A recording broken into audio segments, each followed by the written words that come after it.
Hello, my fellow fallible humans. This is the Red Roof Recovery Show, a program to soften the path of recovery from substance and behavioral addictions.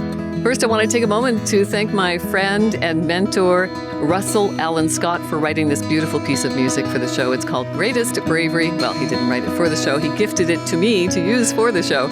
And it's a perfect theme for this show, too. It has certainly taken great bravery to live with mental health disorders like addiction, and it took me a very long time to be willing to talk publicly about those afflictions.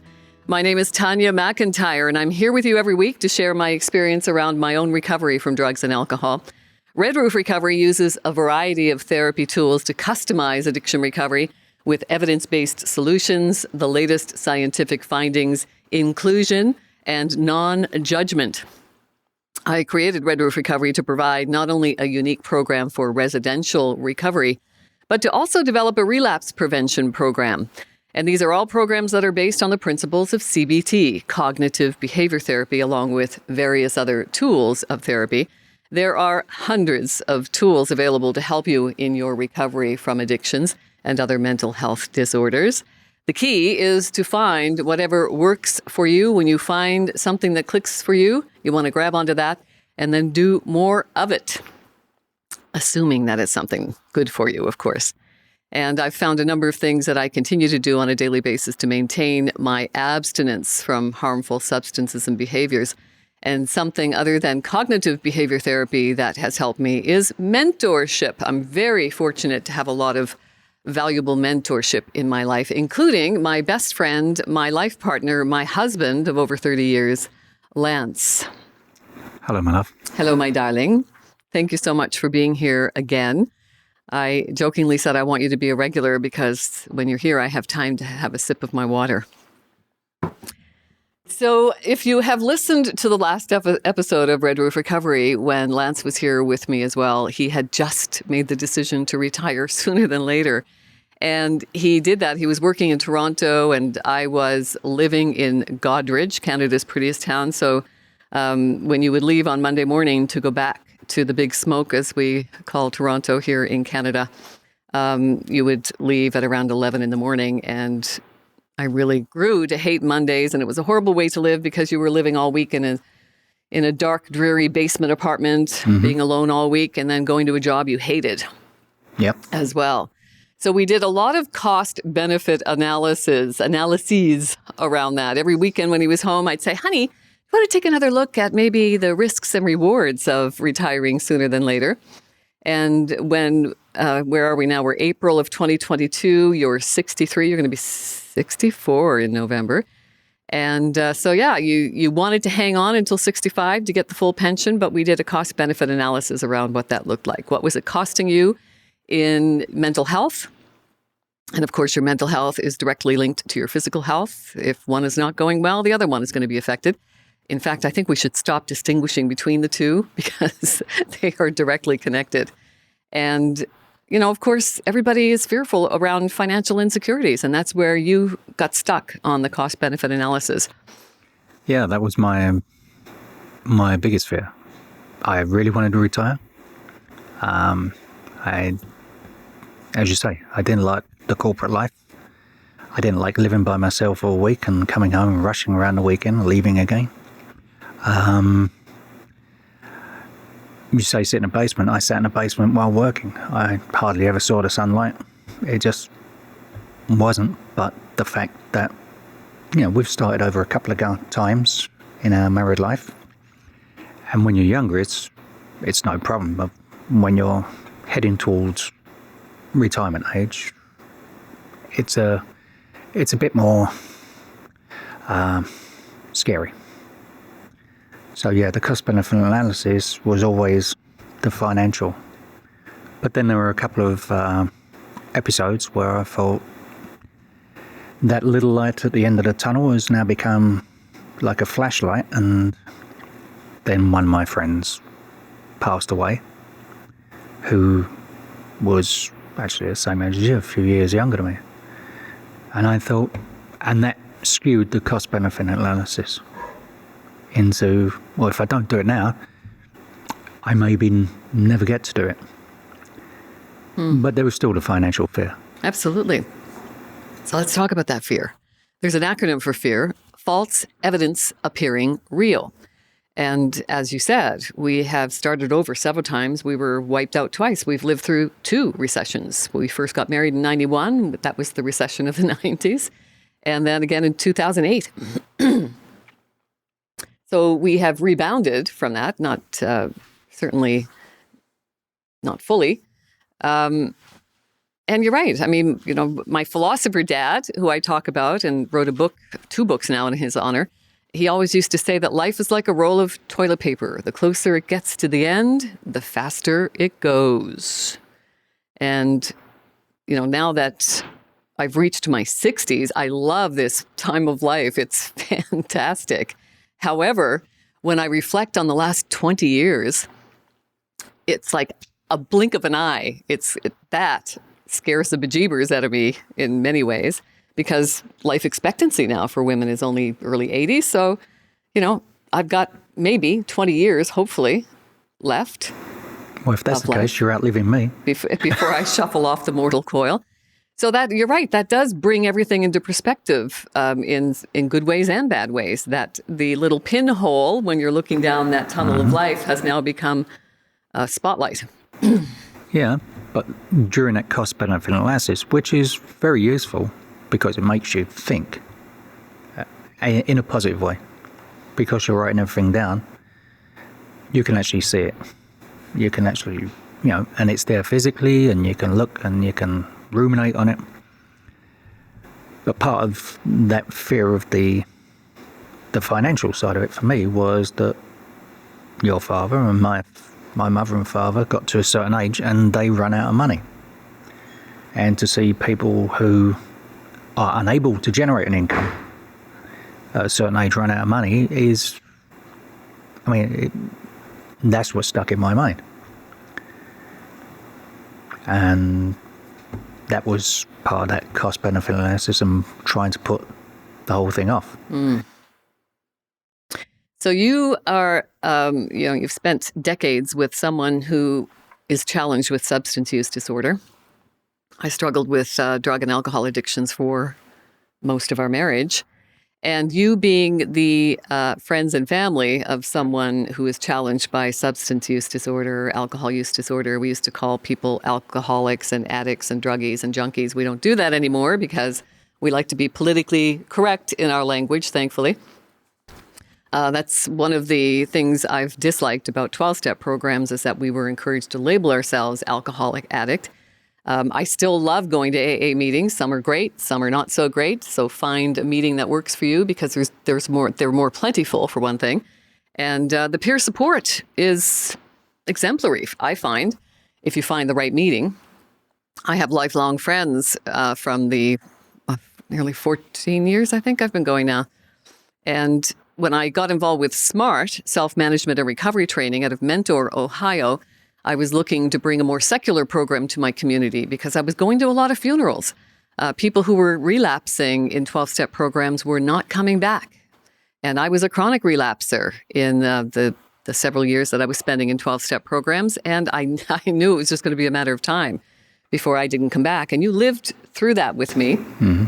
I know a lot of my friends and peers have lost their family members because of their addictions.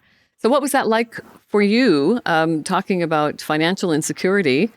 I tried to hide as much of the financial stuff that was going on to feed my addictions, but how did that affect you?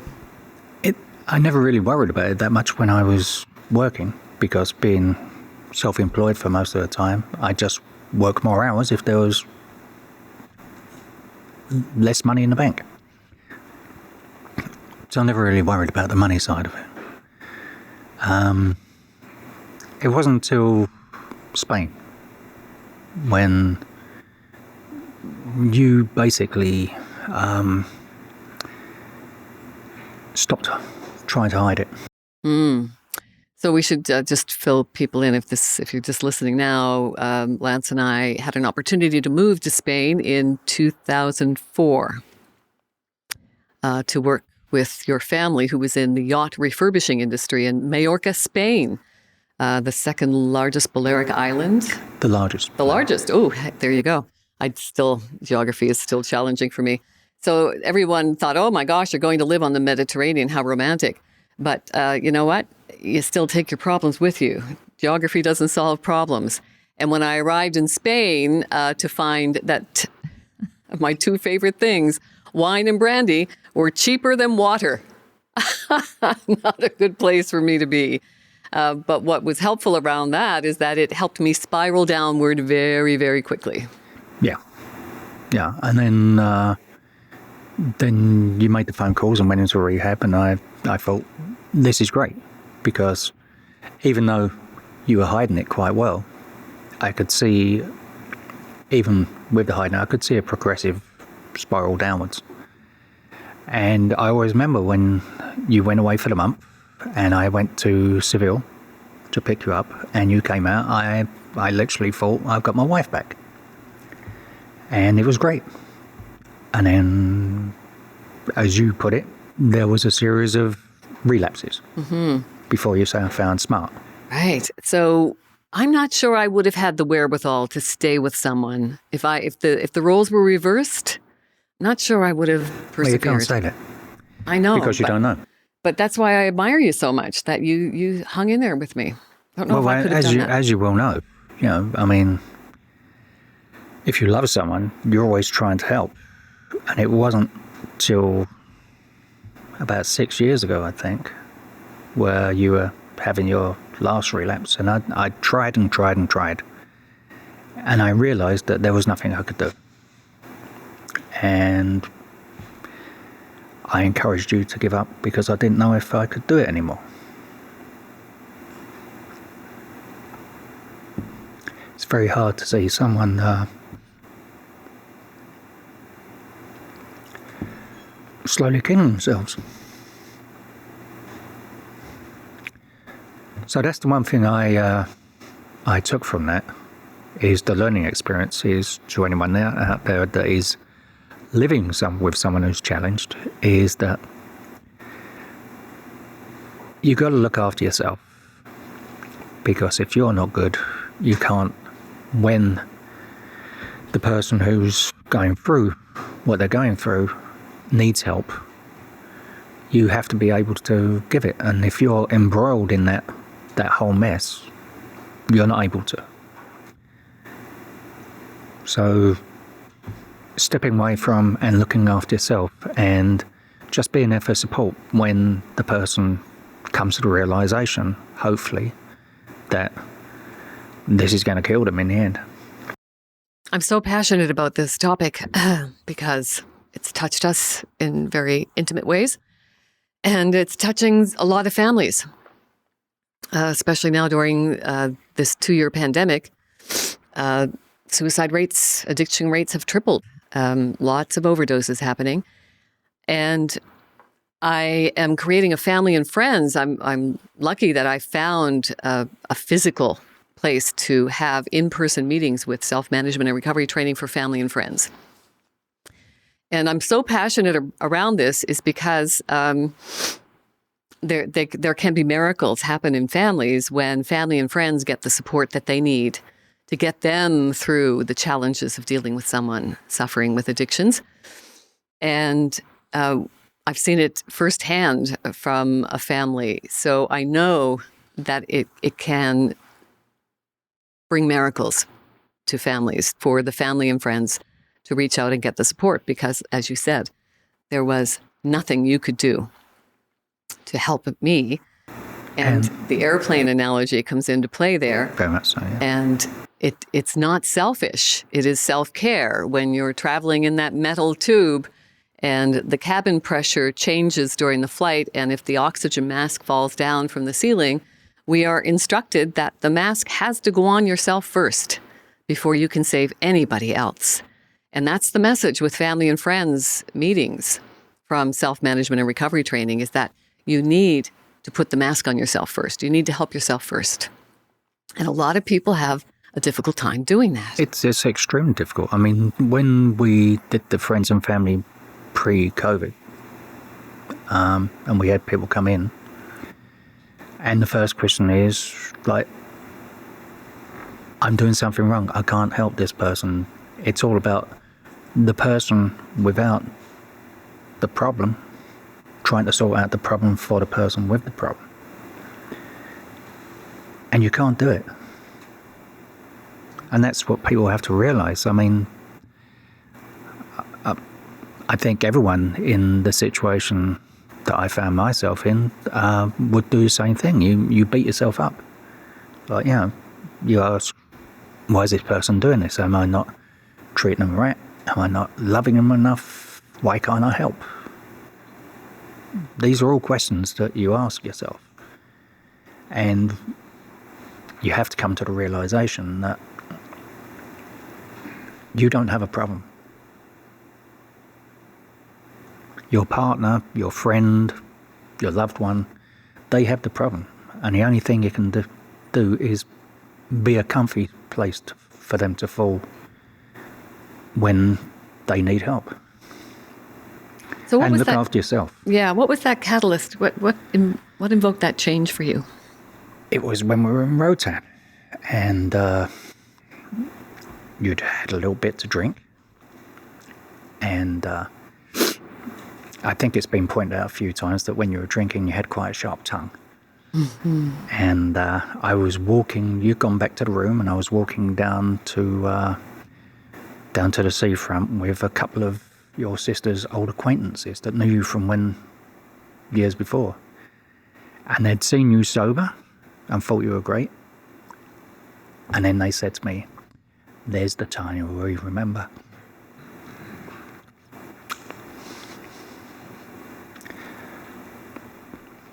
And I'd lived with that Tanya a few times. We often talk in recovery circles about the dopamine reward axis and how different drugs, substances kind of peak those levels of dopamine more than others. And things like pot and alcohol, that can get you up in the range of the high hundreds, whereas normally we range with between 40 and 100. I think it's deciliters, nanograms per deciliter or something. So that whole dopamine reward axis is, I think, paramount in recovery when realizing that how we change when we're spiking those dopamine. Like when you say that my whole demeanor changed, I didn't recognize it. I was feeding myself drugs and alcohol to self-medicate anxiety, depression, other deep emotions that I wasn't prepared to deal with, other than just trying to make them go away with drugs and alcohol, not deal with them. Not fully understanding how that dopamine reward axis and accepting, because I had been indoctrinated with 12-step programs in my recovery. So the self-flagellation, the shame-based recovery was really big. And the labeling, calling myself an alcoholic and addict made me feel even more shameful and guilty about what I had done to you, watching your pain throughout my addiction as well. So I think what started me on a sustainable recovery was learning about addiction, understanding addiction, why I was addicted. I was told most of my life that I would follow in the footsteps of my mother and father, who were what we called chronic alcoholics in the day, back in the 60s and 70s. And I believed that. We believed that we were genetically predisposed to addiction if we came from a family who were challenged by addictions. And Dr. Gabor Mate, the famous Canadian doctor, says that's not true. About 10% of your genetics may influence your predisposition to addictions, but it's all about circumstances and environment and socioeconomic conditions. There must be some learned and trauma. There must be some learned behaviour as well. If you come from a family where drinking to excess is the norm, England is a pub culture. Oh, yeah. So you get the families that spend all the time in the pub. As soon as they open, the mum and dad are down there, and when the kids are old enough, they're down there, and they spend all night, and they stagger out, and they go home. And then you get the other families that, dad drops in for a pint with a couple of buddies on the way home from work. Mum and dad might go out once a week. And the people whose mum and dad's life centred around the pub, and they were down there all the time, that's what the kids learn. So when they got old enough, down to the pub you went and stayed there all night. That was a learned behaviour. That was the norm. This is what you did. You got to, supposed to be 18, but most kids started being able to get in pubs 16, 17. There was very little, asking, especially if your mum and dad were in there. So there was early starts for a lot of people, and it became the norm. Not so much now. It's more like over here where people tend to drink at home because it's so expensive. But then it just gets hidden. Right. The norm becomes sitting, they don't have basements over there, but sitting in the living room watching TV, like sucking back beers all the time, or whatever your preference is. And that becomes the norm because that's what mum and dad do every night, and that's what the kids learn. And But you grew up in that environment. my parents didn't do it. My mum didn't drink. I think she said she tried it once and didn't like it, and that was it. She never drank. And my dad, he used to go down a pub, and he'd have a few, maybe 4 or 5 times a week. And there was a period when he was in his late 40s, early 50s, where my mother had to say to him, you better stop doing this, because he was spending more and more time. But when we were growing up, it wasn't, Mum was always at home, and Dad came home at a very reasonable time in the evening after 1 or 2 beers. So we weren't indoctrinated into that whole, life is the pub culture. But yet you have 2 brothers who are challenged with substance use disorders, and one brother is more, I think, circumstantial. And he's, Yeah, well, the next brother to me, he's been challenged since he was very young. He got on with a bad crowd. He never got on with my parents for whatever reason. I never sorted that one out. And a suspected trauma with abuse. There is suspected abuse trauma. And that's what Dr. Gabor Mate says, that in the 12 years that he was working in Vancouver's East Side, which is reputed to be the most chronically addicted population in North America, and he worked with that population for 12 years and said the commonality is trauma with addictions. Yeah, and you could say with my other brother as well. I mean, he was a millionaire when we arrived in 2007. And by the time we left at 2011, he'd lost everything. And thankfully has found a job, that utilises his skills. But as you all know, he was an Amazon driver. From being a millionaire to being a 6-year-old guy who hadn't physically worked for 25 years to be an Amazon driver running around, and as he put it, delivering 130 parcels a day. Yeah, and thinking to yourself, what happened to my life? Right. So, yeah, there are different types of trauma. I mean, it doesn't have to be physical.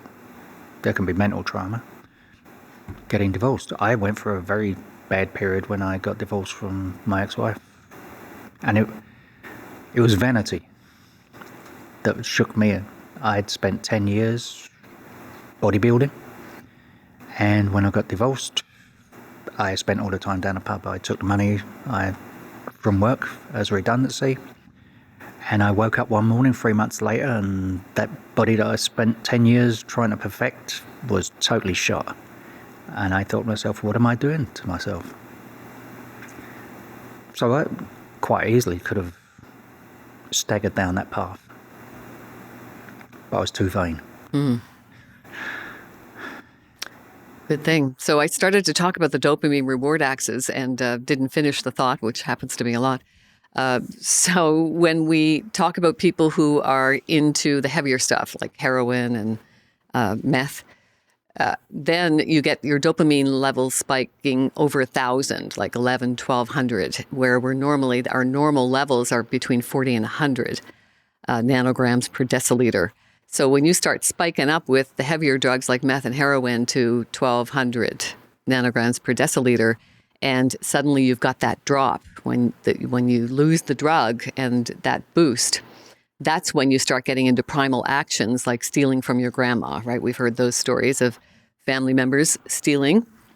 And that's because we go into primal action when those dopamine levels crash, which is why I think online or ongoing support programs with medically assisted treatment is so paramount in recovery, which seems to be lagging in a lot of places. So I think the more we learn about addiction, the better off our communities will be, absolutely.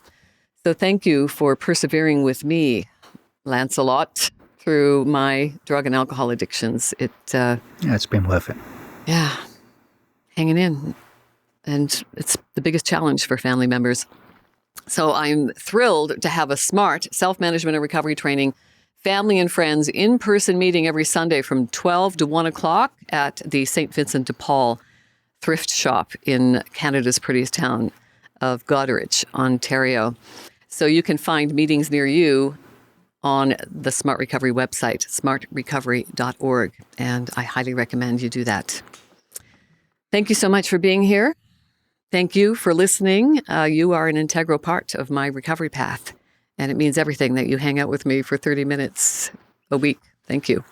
If you think that you or someone you know might be a good candidate for my unique residential recovery program, please reach out to me at redroofrecovery@gmail.com. If you'd like to be a guest on the show, I'd love to hear from you as well. I've written a couple of books, both available on Amazon.ca and also at Fincher's in the Square in Goderich, Ontario. Mindful wisdom from my philosopher dad, sage advice from a single father, in honor of my father who brought me up as a single dad in the 60s and 70s while struggling with his own addictions. He was a fabulous man and deserves a legacy of greatness. My second book is called Daily Wisdom from My Philosopher Dad. I wrote this one when we were first in the pandemic to maintain my own sanity. And this is more of a daily journal. I've set this up with inspirational messages every day that came from my philosopher dad, along with a lot of other wisdom, my own life experiences as well, and some timeless wisdom that has been passed to me from countless mentors in my life. So my hope is that you not only buy my books, but you also take a few minutes on this daily wisdom from my philosopher dad book, some inspiration to guide your days.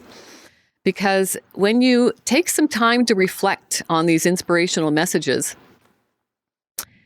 and then write your thoughts and intentions for the day, there is something magical that happens. I mean, the power of words is very powerful. The power of the written word is miraculous and can be life transformational. At least it has been for me. Remember, there is great power in knowing that the only thing we can control in our lives is ourselves. And it's worth the effort to do the work. Louise Hay's mirror exercise is still part of my daily ritual. Learning to love myself has also been an integral part of my recovery journey. Remember to talk to yourself like you talk to your best friend. I love you. You're worth it. May the force be with you. And remember, you, yes, you are the force. Thank you.